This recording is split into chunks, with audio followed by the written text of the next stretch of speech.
Brad Williams, Frugal Finance. The questions I get asked repeatedly when we get to the valuation part of these sessions is, where do you get all of your information? Well, I cheat a little bit in that I've been doing this a long time, so I can't give you everything that I've put together over the last zillion years. But the starting point is always SEC documentation. When I'm looking at doing a project and I need information, that's the starting point.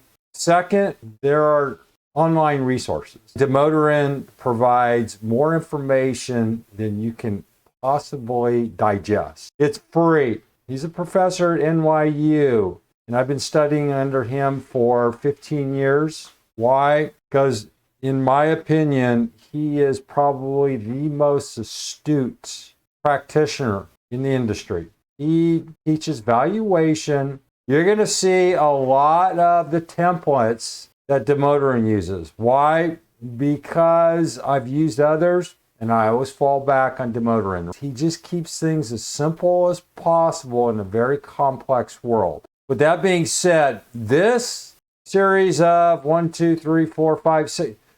6 worksheets is the information I use for the following 4 valuation-related sessions. Or each course will be about 6 or 7 sessions. I'm going to just follow my script because if I go off on a tangent, I'll go off forever. This is the area that I enjoy more than all the other lessons that I've taught. I like valuation. I like the analysis. But here's the caveat.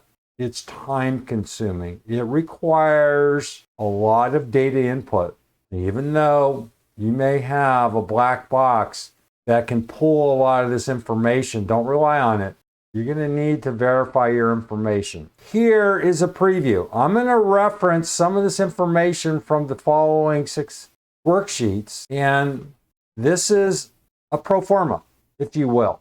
This is a pro forma for evaluating a project. And this is a project. This is a construction or something related to that. I believe I used Granite Construction, a publicly traded company, and I just made a hypothetical. If you folks at Granite find it that, I use your name and you just don't want to have your name associated with this hypothetical, just let me know. I'll just change it to ABC. It doesn't matter. It's just made up. The industry-wide data is accurate. It's probably dated, but the project analysis is just made up. I think I made up a charging company for construction, and it was a plant that was going to be built in Mexico, and it truly was made up. All the numbers are made up. It's fictional. But the supporting information, for example, the industry averages, this at the time, and it was probably, 2003, maybe 2002. Maybe I updated it. I don't know. But this information by industry group is somewhat accurate. And when you're doing valuation, you're going to use industry averages. I'm looking at construction costs. I just made this stuff up. So you can do whatever you want. You can use this data if you want. You can modify it. This will be available. Your hurdle rates. I'm going to explain hurdle rates in a very abbreviated session. And then project cash flows. This is a pro forma. I made this up. There's no magic. It's just what I've used in the past in order to project cash flows. Now, project decisions, we're going to look at internal rate of return. We're going to look at net present value. Then all this other stuff is just the mechanics.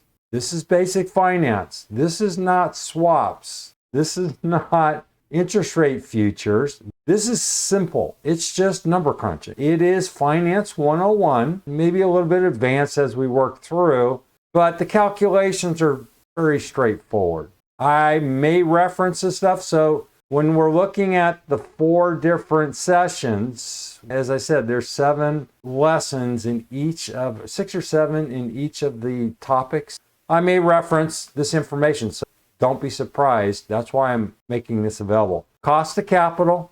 You're going to need to understand how to compute the cost of capital. I'm going to show you how you do that. Industry average, all this information the Motorin provides for free. So I strongly recommend you look at his website. That will be a learning lesson on its own. Synthetic ratings here, when we're looking at trying to figure out beta, the cost of capital and cost of equity and various cost of debt, this is a great tool. Now, this information spreads out all over the place, and I'm not going to explain everything. But if you spend a little bit of time, you're going to be able to figure this out. It's self-explanatory. The hardest part here is updating. And you can see here, the last time I updated these rates was in 2024. And here it is, well, I can't say that because this is not accurate. All right, I just have the today function in here. What you want to do, if you want to update this information, you're going to go to Fred. What's Fred? If you look right here, Fred is a feature that you can plug in. It's an add-on to Excel, and it's great. And I strongly recommend you adding this. It's a Federal Reserve database, and it will pull this information, and these are just the most recent spreads on the cost of debt. You can go to Fred, and I give you a hint, and I do this maybe quarterly. 2021 was the last time I updated this particular spreadsheet. All you do is you're just going to link to this particular site, and it's going to be the 1 year? This may be the 6 month. So this will be AAA. Whatever the AAA ratings are right now, and clearly they're going to be much higher than 1.8. And then you're just going to go down one by one, and you can update this. It's manual. You have to do it that way. And then the capital structure, this is too hard to explain. This is beta and the effective leverage on beta. And those of you who think, well, I can take a 90% loan, it won't affect my cash flows or my risk. Well, contrary to that stupidity, you're so far off target that it would take too long to explain this. If you have a little intuition and you go through this, you're going to be able to see the effect of beta, the effect of leverage, the effect of cost of equity, the overall cost of capital when you take excessive debt, the impact on your rating. You can see this goes from A all the way to AK. So it's a lot of data. All you need to do is sneeze and it'll blow this thing up. It is very sensitive in terms of the inputs. But I strongly recommend you play with this information if it's appealing. Okay, and then here, reconciliation. And then your capital structure. If you look at, in terms of your capital structure, what's the optimum capital structure for your project? And you can even do it company-wide. But again, it's just basic finance. It takes a while to explain, and I'm not going to get into all this. This is the pure mechanics of the explanations I'm going to talk about. So if you scratch your head going, Williams, what are you talking about? Go back and you can work through this information and you'll be able to figure it out.